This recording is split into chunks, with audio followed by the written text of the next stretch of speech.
Verano spends $105 million to buy cannabis licenses in 2 markets from Cannabis Company. Chicago-based cannabis multi-state operator Verano Holdings Corp. entered into an agreement with the Cannabis Company to acquire the New York headquartered MSO's plant-touching operations in Arizona and Virginia.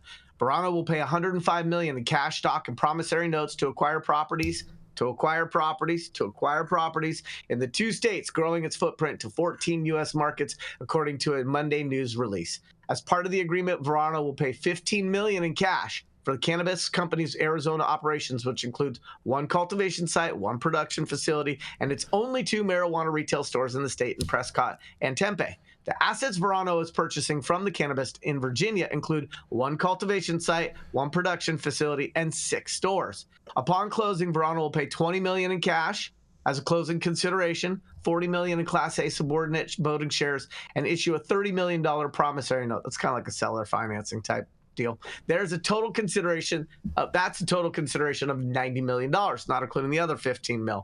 Virginia allows home delivery for marijuana, and after the deal is finalized, Verano will be the sole cannabis operator in one of the state's designated zones, which includes Chesapeake, Norfolk, and Virginia Beach. The deal with Verano does not include the Cannabis Company's operations in the Richmond, Virginia region, where it operates 80,000 square feet of cultivation and manufacturing space, as well as 5 stores and 1 in development. This deal follows a June announcement that the Cannabis was cutting costs by divesting of all assets and licenses in Florida, closing an underperforming retail store in Trinidad, Colorado, and shuttering 2 stores in New York and reducing operational hours at 2 of its medical marijuana dispensaries in the state. This is Yarrow Kubrin. With today's M&A, I'd like to know what you guys think. I think they overpaid for this. And I guess technically it's not M&A because they're not merging, but they are acquiring, right? And anytime I see this type of stuff, I think it's interesting because it provides some metric for market value for those types of assets. I thought M&A stand for mergers and acquisitions, and this would be considered as an acquisition, Yarrow. That is correct. That's what I thought. Well, but usually when you do both at the same time. That is true. That is true. They are just a straight acquiring. I apologize. I misspoke. Just wanted to make sure we're on the same page. I think it's an interesting bet that they're making. I think they're a little early to pay that much. Like you said, Jason, I think they're overpaying right now because. But we don't know their numbers. We don't know their production throughput on their manufacturing. It's not just a straight retail play. They're gaining control of production as well as sales. Well, first of all, Arizona is a good market. Arizona is a good market.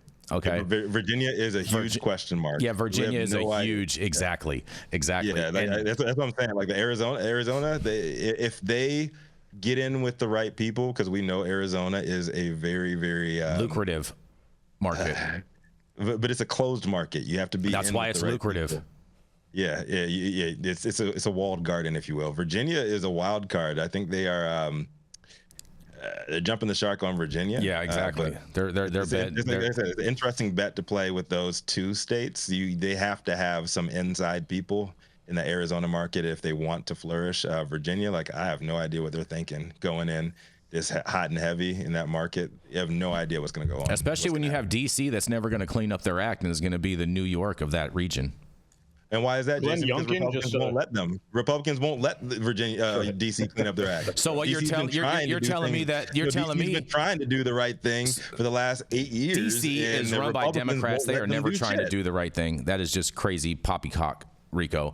But what you're basically telling me, I love Spike Lee. Yeah, but what you're basically telling me is that Republicans support the trap more than Democrats, is what you're telling me.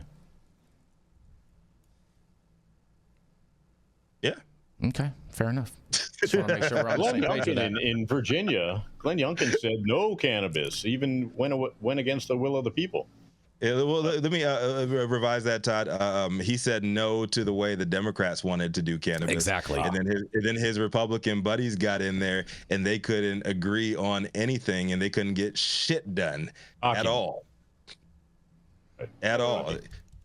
Sounds like. And that's why we have Virginia where Virginia is now. We have no idea where it's going to go, what's going to happen there. We just know that, you can get Delta 8, you can get THCA at the gas stations there. And shout out to Glenn Youngkin. Do nothing, ass. Do nothing guy. Republican. Oh, wow. Fair enough. All right. Well, I guess on that, we're going to roll to this commercial, and we're going to be right back.